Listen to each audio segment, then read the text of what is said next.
የጀነራል ታደሰ ድጋፍ ህወሓትን ያድነው ይሆን? ሰላም እንደምንላችሁ ለተፈኩስ ቤተሰቦች የዛሬው መረጃ ይዤላችሁ ቀርቤያለሁ። ለቻናላችን አዲስ ሆናችሁ ላይክ፣ ሼር እና ሰብስክራይብ በማድረግ አብራችሁን ቆዩ። የትግራይ ክልል ጊዜያዊ አስተዳደር ፕሬዝዳንት የህወሓትን ህጋዊ ሰውነት መሻር ተቀባይነት የለውም ሲሉ ሰሞኑን በሰጡት መግለጫ አስታውቀዋል። የትግራይ ክልል ጊዜያዊ አስተዳደር ፕሬዝዳንት ሌተናል ጀነራል ታደሰ ወረደ የብሔራዊ ምርጫ ቦርድ የህወሓትን ህጋዊ ሰውነት የመሻር ውሳኔ ተቀባይነት የለውም ብለው የገለጸ ሲሆን የፖለቲካ መፍትሄ እንዲሰጠውም አሳስበዋል። ህወሓትን ሰርዣዋለሁ ተብሎ በቀላሉ ሊታለፍ የሚችል ተራ ፓርቲ አይደለም ያሉት ፕሬዝዳንቱ ጉዳዩ በፖለቲካዊ መፍትሄ እንጂ በቢሮክራሲያዊ መንገድ ብቻ መፈታት እንደማይችል አጽንኦት ሰጥተዋል። አብዛኛው የትግራይ ምሁራን ተቃዋሚዎችን ጨምሮ ከህወሓት ጋር ግንኙነት እንደነበራቸው የገለጹ ሲሆን ድርጅቱን ታሪካዊ ፓርቲ ሲሉ ጠርተው መሻሩ ተቀባይነት የለውም ብለዋል። የጊዜያዊ አስተዳደሩ ፕሬዝዳንት በምርጫ ቦርድና በህወሓት መካከል ያለው አለመግባባት በድርድር መፈታት ያለበት መሆኑንም ተናግረዋል።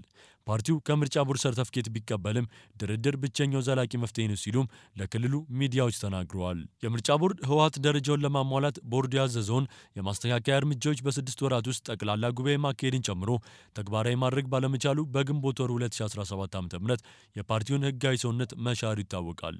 በወቅቱ ህወሓት ውሳኔውን ውድቅ ያደረገ ሲሆን የፓርቲው ህጋዊነት የተረጋገጠው በፕሪቶሪያ የጦርነት ማቆም ስምምነት እንጂ በምርጫ ቦርድ ቅድመ ሁኔታ ላይ የተመሰረተ ማዕቀፍ እንዳልሆነም ሲገልጽም ቆይቷል።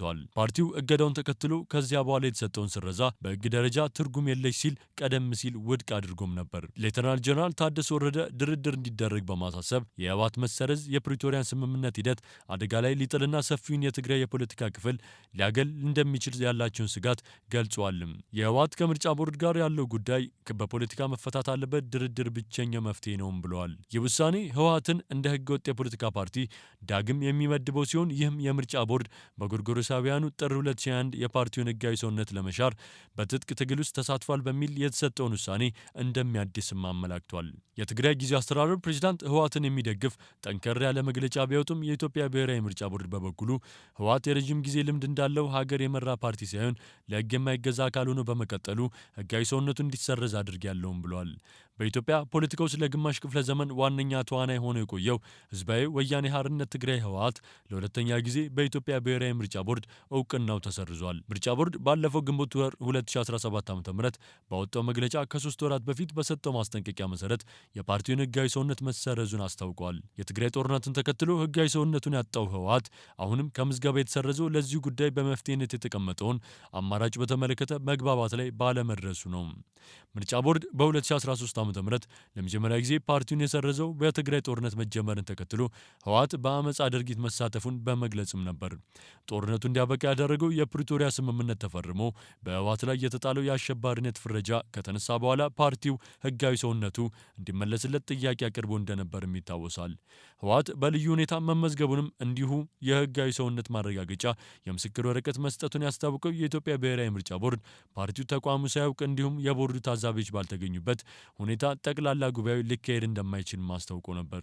ጠቅላላ ጉባኤው ከቦርዱ ፍቃድ ውጪ ከተካሄደ ለዚህ ጉባኤም ሆነ ለሚወሰኑ ውሳኔዎች እውቅና እንደማይሰጥም ከጉባኤው አንድ ቀን ቀደም ብሎ ምርጫ ቦርድ ለህወሓት በጻፈው ደብዳቤ ላይ መግለጹም ይታወሳል። በልዩ ሁኔታ መመዝገቡን ያልተቀበለው ህወሓት ያቀረበው ጥያቄ ህጋዊ ሰውነቱ እንዲመለስለት መሆኑንና የተሰጠው መልስ ግን ሌላ መሆኑን ጠቅሷል። ህወሓት ግንቦቱ መጨረሻ ላይ የጸደቀው የፓርቲዎች ምዝገባና ስነ ምግባር ማሻሻያ አዋጅ የፓርቲውን ህጋዊ ሰውነት እንደማይመለስ በመገንዘቡ በጉዳዩ ላይ የህወሓት ከፍተኛ አመራሮች ከጠቅላይ ሚኒስትር አብይ አህመድና ከሌሎች የፌዴራል መንግስት ኃላፊዎች ጋር ውይይት አድርገው የፓርቲው ህጋዊ ሰውነት እንዲመለስ ከስምምነት ተደርሷል ተብሏል። ከዚህ በተጨማሪም በአፍሪካ ህብረት ፓነል ውይይት ላይም እንዲሁ የፓርቲው ህጋዊ ሰውነት እንዲመለስ ከስምምነት ተደርሷል ተብሏል። ይሁን እንጂ ቦርዱ የተደረሱ መግባባቶችን ወደ ጎን በመተው ጥያቄውን በኢትዮጵያ የምርጫ የፖለቲካ ፓርቲዎች ምዝገባና ስነ ምግባር አዋጅን ለማሻሻል በወጣው አዋጅ ላይ ተመስርቶ የሰጠውን ምላሽ አልቀበልም ማለቱም ይታወሳል። የትግራይ ጦርነት ከተቀሰቀሰ 3 ወራት ገደማ በኋላ የህወሓት ህጋዊ ሰውነት በምርጫ ቦርድ መሰረዙም ይታወሳል። ካለፈው ዓመት አጋማሽ ወዲህ በህወሓት ማዕከላዊ ኮሚቴ አባላት መካከል በተፈጠረው አለመግባባት ፓርቲው በሊቀመንበሩና በምክትል ሊቀመንበሩ በሚመሩ ቡድኖች ተከፍሎ እየተወዛገበም ይገኛል።